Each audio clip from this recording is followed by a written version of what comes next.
Bonsoir à toutes, bonsoir à tous, bienvenue sur Ligne 68 TV, votre télé régionale de proximité. La Saint-Valentin approche, on va beaucoup parler d'ailleurs d'amour dans les prochains temps. Bonsoir Lauriane Ackerman. Bonsoir K. Alors vous êtes venu avec une boîte, une Lovebox justement, vous êtes entrepreneur dans le domaine de la boîte coquine, on va dire ça comme ça. Peut-être un coup de projecteur sur vous, racontez-moi rapidement votre passé. Oui, j'ai étudié à Altkirch, j'ai fait ensuite une prépa à Mulhouse, je suis partie en école de commerce sur Nancy et j'ai réalisé un stage aux USA pendant 6 mois et c'est à mon retour des USA à Paris que j'ai rencontré mon associée Charlotte avec qui j'ai donc monté la société Your Lovebox. Voilà, c'était donc il y a à peu près 10 ans quasiment. Hein. Presque 10 ans. Presque 10 ans. Qu'est-ce que vous avez appris en Pennsylvanie ? Eh bien, j'ai justement lancé mon premier projet entrepreneur qui était une Tripbox, qui était l'ancêtre en fait, pas vraiment des Lovebox, mais c'était une boîte souvenir que j'avais testée sur le marché américain de manière plus ou moins virtuelle. Et c'est ça qui m'a lancé dans l'optique de créer quelque chose à mon retour en France. Donc voilà, j'ai lancé ce projet entrepreneurial et surtout j'ai eu très froid aussi en Pennsylvanie. Donc ça m'a fait un gros effet. Alors Tripbox, c'était les voyages et donc Lovebox. C'est vrai que Lovebox, c'est quelque chose qu'on voit beaucoup sur Internet, mais votre raison sociale, c'est Your Lovebox. Alors on va parler de votre associée, donc Charlotte, qui est une Ardennaise. Comment vous êtes rencontrés ? Absolument, Charlotte est ardennaise. On s'est rencontrés via l'intermédiaire d'une amie, Sarah, qui nous a parlé l'une à l'autre respectivement. Et un jour, on s'est rencontrés, on a déjeuné ensemble plusieurs fois. Et pour la petite anecdote, c'est au bout de 15 jours qu'on s'est décidé à lancer la société ensemble, mais vraiment décidé, c'est-à-dire qu'au bout de 15 jours, on avait toutes les deux l'objectif de le faire, quoi. Comment devient-on chef d'entreprise ou entrepreneur ? C'est quelque chose qui vous trottait dans la tête depuis longtemps ? Pas depuis tant que ça, puisque j'avais pas appris grand-chose non plus à l'école, il faut le dire, sur comment créer une boîte, etc., de manière très concrète. Donc c'est arrivé, on va dire, aux USA, c'est quelque chose dont j'avais toujours envie. Mais je pense que l'élan vient des rencontres, effectivement, du fait de ne plus avoir le choix à un moment précis et oui, d'avoir envie d'aller de l'avant, de découvrir. Il n'y a pas vraiment de raison. Vous avez donc créé une boîte qui s'est spécialisée dans la boîte coquine. Alors c'est quoi une Lovebox ? Eh bien une Lovebox, c'est une boîte, tout à fait, un coffret cadeau qu'on s'offre ou qu'on offre, qui contient plusieurs accessoires érotiques. Donc bien sûr, ça pas que érotique, il y a aussi des choses plus soft, mais ça va par exemple du bandeau en satin, en passant par la confiture aux notes de champagne et avec quelques sextoys bien sûr. Mais ça reste très élégant, c'est vendu dans les hôtels principalement, mais aussi sur notre site internet. Et voilà. C'est quelque chose qui fait référence quand même au passé. À l'époque, on avait des sortes de boîtes secrètes aussi. Hein. Absolument. On est exactement sur ce thème-là, c'est-à-dire qu'on a inventé une Lovebox sur 2 niveaux qui est à l'image en fait des boîtes à opium du 19e siècle où les femmes cachaient dans leur collier de l'opium, avec des images érotiques aussi, dans le fond quand on soulève. Et bien nous c'est ce qu'on a fait aussi au fond de la boîte. Si vous arrivez jusqu'au fond de la boîte, vous trouverez normalement une image érotique inspirée des boîtes à opium. Alors, vous êtes basé à Charleville-Mézières, la préfecture des Ardennes, et vous travaillez donc avec un ESAT, une entreprise adaptée. Oui, tout à fait. On travaille avec un ESAT depuis notre création. Ils nous ont suivis et on a continué à travailler avec eux parce qu'on est très contentes. C'est un ESAT qui est à côté de Charleville, effectivement à 2 heures. Et on est ravis parce qu'ils travaillent très bien et effectivement ce sont des personnes en réinsertion professionnelle. Et donc, cette entreprise fait quoi exactement? C'est du conditionnement essentiellement? Les ZAT, absolument, ils réceptionnent les marchandises, ils les stockent et surtout ils les assemblent sur mesure pour nos clients. Donc, c'est-à-dire qu'il va tout simplement piocher tous les éléments qu'il faut, sachant que c'est quand même une box qui est complexe. On a à peu près 15 accessoires et 15 éléments dans chaque. Et surtout, on a des demandes sur mesure, on a des demandes spéciales, on a des clients qui nous demandent aussi d'insérer des messages, ce genre de choses. Donc, et ensuite, la Poste vient chercher tout ça et expédie aux 4 coins du monde. Quand vous aviez créé vos premières box, quels ont été les retours? Les retours, ils étaient très bons. On a testé les Lovebox assez vite sur les hôtels et ça a tout de suite fonctionné. C'est vraiment quelque chose où les gens, ou en tout cas les personnes qui travaillent dans les hôtels, souvent les réceptionnistes ou les chefs les general managers directement sur Paris qu'on a rencontrés, ont tout de suite adoré l'idée. Ça a été, on a bien sûr eu beaucoup de vent et ce genre de choses parce que le produit dérangeait quand même, mais ça nous a beaucoup conforté dans l'idée de continuer et surtout d'insister sur les hôtels, qui était vraiment un super créneau. On connaît donc le French Kiss, hein, la façon d'embrasser à la française.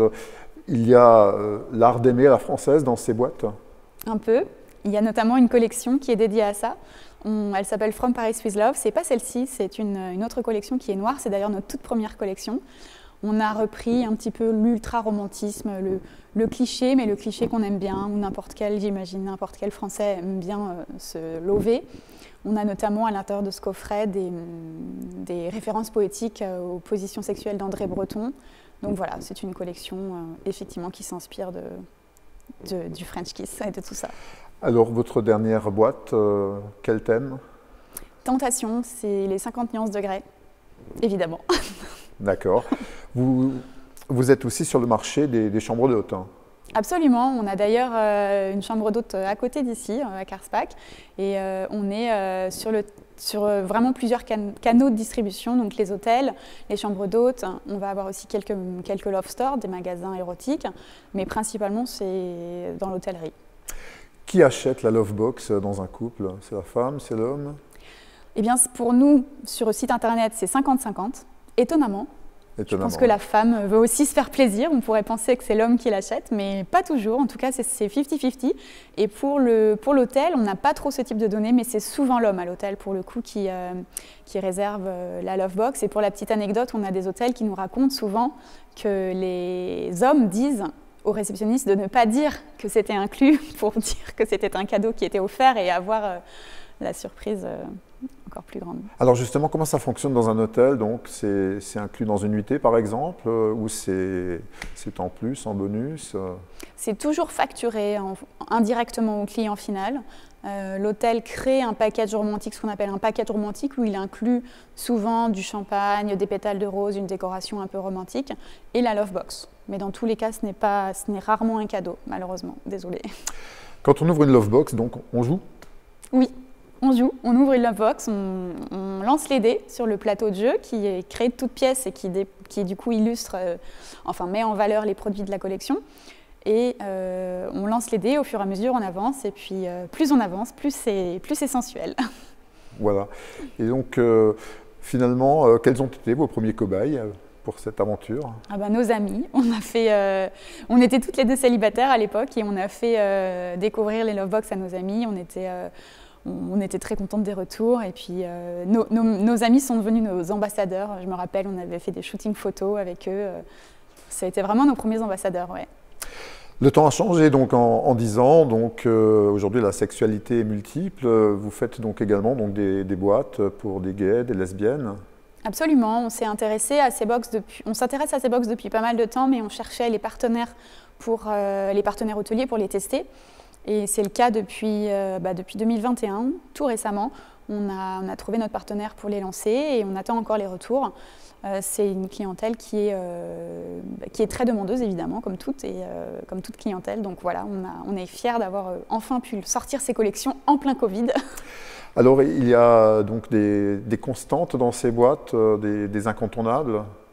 Des produits incontournables? Des accessoires. Alors, oui. Il faut savoir que les accessoires varient le plus possible. On retrouve rarement des accessoires identiques d'une collection à l'autre. C'est pour ça qu'on a au final un éventail assez petit de collections. On en a 4 au niveau des coffrets.